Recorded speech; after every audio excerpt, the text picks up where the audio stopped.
kasus bullying atau perundungan itu tuh kayak masih menjadi masalah serius gitu. Fenomena perundungan di kalangan pelajar pemirsa ini menjadi sorotan kembali. Ya pemirsa, sejumlah aksi perundungan di lingkungan sekolah yang makin marak sorotan banyak pihak.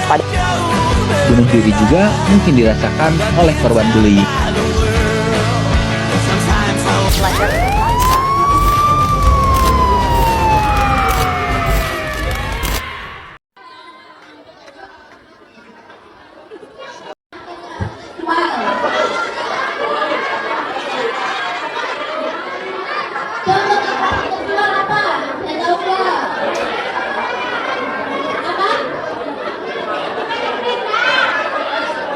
Yang sering marah di media sosial apa Anda tahu nggak? Betul. Sebetulnya kekerasan seksual itu bisa saja berupa ini apa? Yang marah di media sosial itu begalnya bertemu itu berbagai negara ya kan? Yang itu yang cowok ada nggak kira-kira kekerasan seksual? Atau orang lain cowok itu?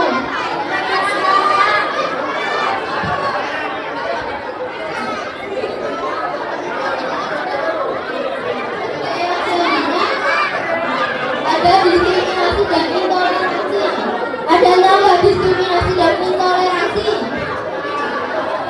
Caranya tahu ya diskriminasi dan intoleransi. Diskriminasi dan toleransi ini yaitu perbuatan kekerasan yang berupa membeda-bedakan baik itu dari logat atau bahasa. Jadi kalau semisal kalian dari yang sukunya itu suku Jawa, dari suku Sumatera beda ya logatnya. Nah itu nggak boleh ya di garis sampai Jawa. Soalnya kita tuh semua sama.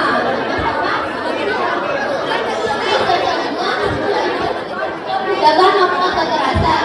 Nah itu yang mana biasanya aturan itu juga bisa untuk kekerasan. Contohnya untuk sekolah biasanya itu ada aturan hukuman, ya kan?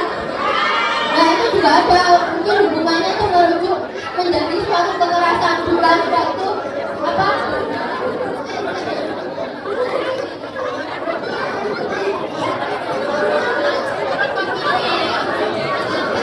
Suatu pembelajaran, tapi merujuknya itu kekerasan ya. Selanjutnya ada dampak dari kekerasan. Kalian tahu nggak dampak dari kekerasan itu apa aja? Ayo dijawab. Yang belakang apa dampak dari kekerasan?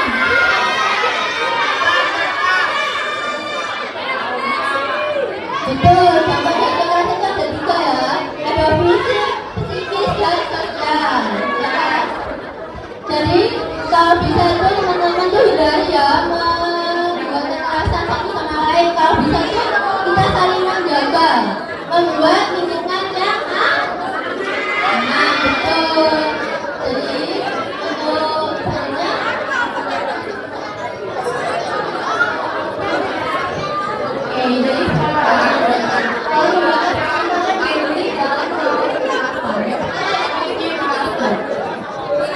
di sini masih banyak kan yang belum benar-benar paham tentang apa sih kekerasan, gimana sih cara menghadapinya, atau gimana sih ciri-ciri dari kekerasan, budaya.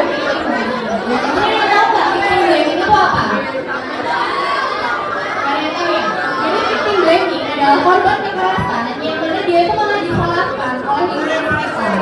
Dan contohnya kayak misal korban kekerasan seksual pada wanita ya. Pasti banyak banget kan yang bilang kamu sih yang di situ, kamu pasti yang mencuri cowok gitu. Padahal yang jelas-jelas salah itu pelaku ya. Nah tapi malah korban yang disalahkan oleh lingkungan sekitar. Nah selanjutnya ada tekanan mental dan sosial. Kadang itu korbannya nggak mau membicarakan tentang masalah kekerasan yang sudah dialami karena dia takut kalau bakalan dijudge, takut dihindari sama lingkungan kita, atau malah takut dikucilkan. Nah selanjutnya, apa sih yang akan dilakukan jika ada teman yang curhat tentang dia yang menjadi korban dari kekerasan? Ada yang mau menjawab? Apa yang akan dilakukan? Yang pertama adalah menjadi pendengar yang baik tentang hal ini. Jadi ketika teman kita lagi membicarakan tentang peristiwa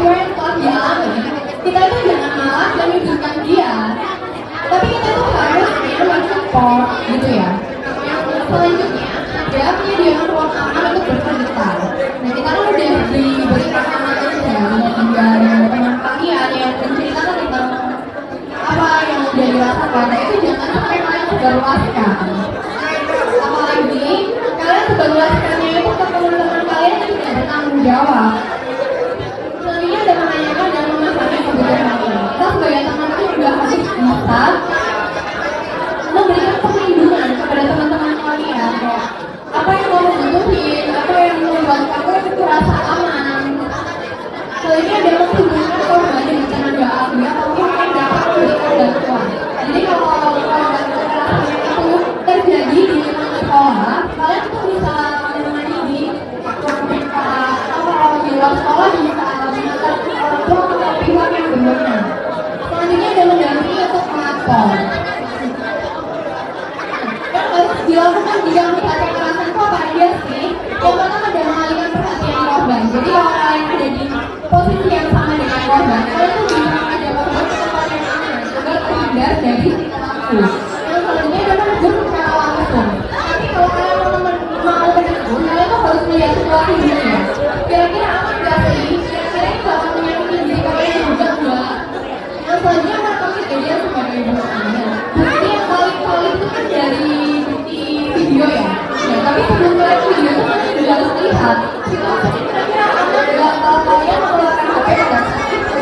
Apakah pelaku bakalan lebih emosi atau tidak? Nah selanjutnya ada mendampingi korban. Kalian tuh bisa memberikan support kepada korban agar korban ini nggak merasa sendiri. Korban itu punya teman yang bisa dapat memberikan bagaimana terhindar dari kekerasan. Nah di sini yang bisa membangun relasi yang sehat. Nah relasi yang sehat itu apa kira-kira? Ada yang tahu nggak relasi yang sehat? Yang bagian belakang, ada yang tahu nggak relasi yang sehat itu apa? Gak ada yang tahu. Jadi relasi yang sehat itu adalah hubungan yang melibatkan adanya kejujuran, kepercayaan, rasa saling menghargai dan komunikasi yang terbuka. Nah relasi yang sehat itu bukan berarti selalu setara ya. Kayak apalagi sekarang tuh zamannya circle-circlean. Ada di kelas circle A, circle B, circle C. Nah itu jangan ya. Karena itu bakalan adanya perhubungan. Yang selanjutnya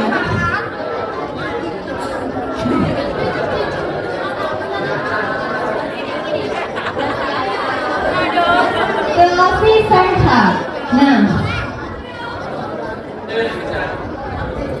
ada beberapa hal yang bisa kita lihat dari hubungan yang sehat ini. Yang pertama itu adanya kesetaraan ya. Tidak ada yang merasa lebih berkuasa atau lebih rendah. Lalu yang kedua ada saling menghargai. Nah saling menghargai di sini baik dalam hal apapun ya. Semoga setelah ini kita bisa lebih peka dengan kekerasan yang ada di sekitar kita. Kita bisa menghindar, bahkan melawan. Karena ketika kita sendiri, hanya diri kitalah yang bisa ikut bertahan.